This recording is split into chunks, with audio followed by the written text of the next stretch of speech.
Time now for Focus. Today we have a report from Burma, a year after one of the world's most famous prisoners of conscience, Aung San Suu Kyi, came to power. When her National League for Democracy was sworn in as the country's ruling party, expectations were extremely high for change. But now Suu Kyi, a Nobel Peace Prize winner, faces questions over her leadership and silence on persecution. Also, there are many online defamation cases that have fostered a panic over freedom of speech. Clovis Casali reports.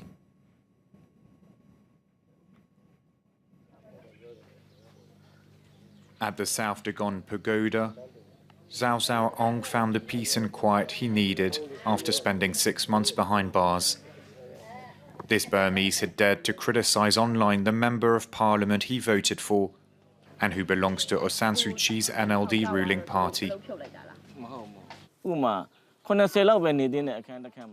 They put 150 people in cells that were built for 50 people. We were treated like animals, like chickens trapped in a cage. But I have no regrets. As a citizen, I have the right to speak out. They used their power to imprison me.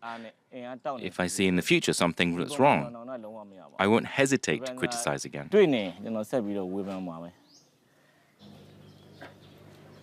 Zhao Zhaoong left his job in a bank because of his trial and joined a team of volunteers to renovate a Buddhist temple. It's a 2-hour-long drive from Rangoon, and here he's been reflecting upon his time in jail. I was with murderers, criminals who were violent, but I was always focused on my spiritual practice. They saw that, so they respected me and left me alone. Like dozens of others, including journalists and politicians, he was detained for months awaiting his trial on charges of online defamation under the 66D telecommunications law.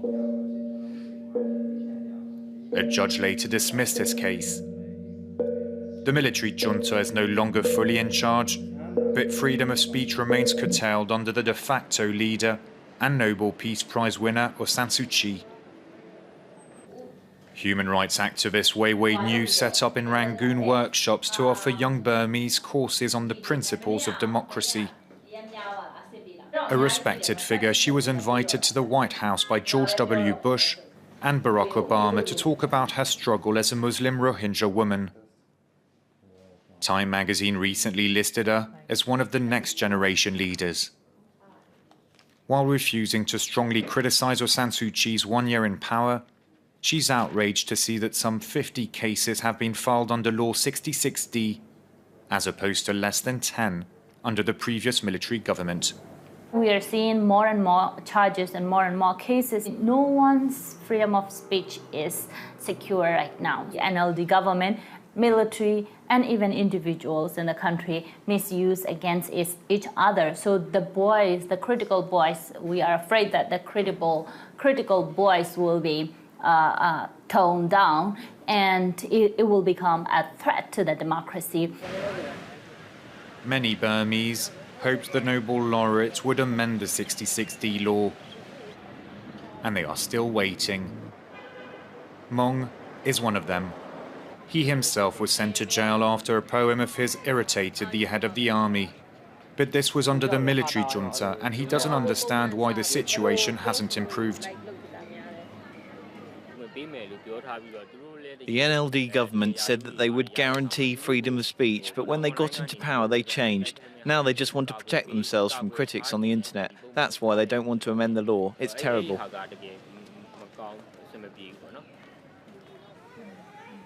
The NLD played a major role in the pro-democracy movement that opposed the military dictatorship. So when it triumphed in the 2015 elections, expectations were high. Some of those who supported the lady over the years have now chosen to go their own way. Burma will soon have a new party vying to have its voice heard. Activists who played a key role in the Saffron Revolution are joining forces with former student leaders from the 1988 pro-democracy uprising. They believe no one in Aung San Suu Kyi's entourage is ready to speak up or contradict her. I want to see a party with the real, like the democratic culture and collective decision. So this is very important. In NLD, I think like the power of the lady is too strong. You're allowed to go here, not there.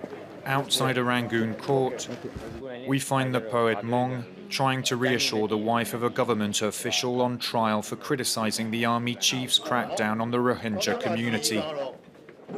This law must be amended. It's not a fair case.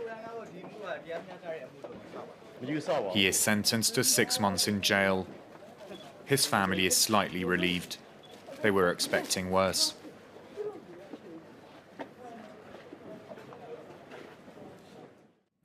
For more on the situation in Burma, I'm now joined by journalist Sylvie Brieux. She's the author of Birmanie, les chemins de la liberté, which translates as Burma, the roads to freedom. Hello, thank you very much for coming in. So we just heard there about freedom of speech issues, but I'd like to ask you more generally what people in Burma, if it is possible to answer such a general question, are making 1 year on of Aung San Suu Kyi and her government. Well, when Aung San Suu Kyi's party, the National League for Democracy, won the election in November 2015, there were high expectations in the country. And today, a year after the government came into power, there's a lot of disappointment because people's expectations were so high that they were going to be disappointed for sure after a year. And the situation, the main challenge for Aung San Suu Kyi is to bring peace to the country because the country is divided by there are ethnic and religious divides in the country. And since the independence of the country in 1948, there are being guerrillas, armed ethnic groups. Some armed ethnic groups have been fighting against the Burmese National Army. So she has to face that main challenge. There's also a rise in the hatred speech on social networks, and this is led by Buddhist extremist monks. So she has to face this and some major violations still of human rights in the country. Now, you mentioned peace, and this really was her main issue before coming to power, peace. She's been criticised, though, for not saying very much about the situation in Rakhine State. There's been a crackdown there. There's even talk of crimes against humanity. Why is it that she's not speaking up? Is she afraid to speak up? Is there the issue of the military still very much keeping an eye on what she's doing and what she says? Yeah, it's important to understand that Aung San Suu Kyi and her party have to rule with the military because it's still the drafted constitution. The constitution that rules the country, the political life of Burma, was drafted by the military in 2008, and it gives 3 ministries to the military. Key ministries, Ministry of Defense is in the hand of the military, the Ministry of Home Affairs, the Ministry of Border Affairs. There are 25% of the seats in Parliament are in the hands of the military as well. And also something important is that the president, who's a close friend of Aung San Suu Kyi, Tin Sho, has no control over the army. The person in charge of the army is the commander-in-chief of the army. So in Rakhine State, the major crackdown was there's fighting going on between the military is persecuting, the armed forces are persecuting the Rohingya people, the Rohingya Muslim people, and violence has been escalating over the past month since last November. So what can she say? I mean, I don't know how to answer that question, but I ask people who work with Rohingya people in Rakhine State where the violences are taking place, and they say that even if she was saying something, that wouldn't change anything. Because she's not directly in control of what the military does. Well, first, she's not in control at all of what the military does, but there's also something about saying something. She has no power. the words she could say, even if she called for compassion, that wouldn't have any effect on, that wouldn't stop the violences against the Rohingya people, because the hatred against Rohingya people in Rakhine State is really endemic. And that was stated in a report by the UN a few years ago. So where does her power come from then? What is it that she can really take control over? And does she perhaps have a long-term plan? Because after all, 1 year isn't very much time to bring about change. Well, 1 year is not a lot of time after the country stopped for 50 years of military rules. The country has, she has to start from scratch in different fields. It's hard to tell what she's really doing because she doesn't communicate much, and she's really reluctant to communicate with the media, because I guess she doesn't trust anybody. She's been criticised for that. She's been criticised for that, and although also Burma is not a dictatorship anymore, but it's not a democracy anymore. So I think in this bumpy or chaotic time, she's very cautious about what she's saying.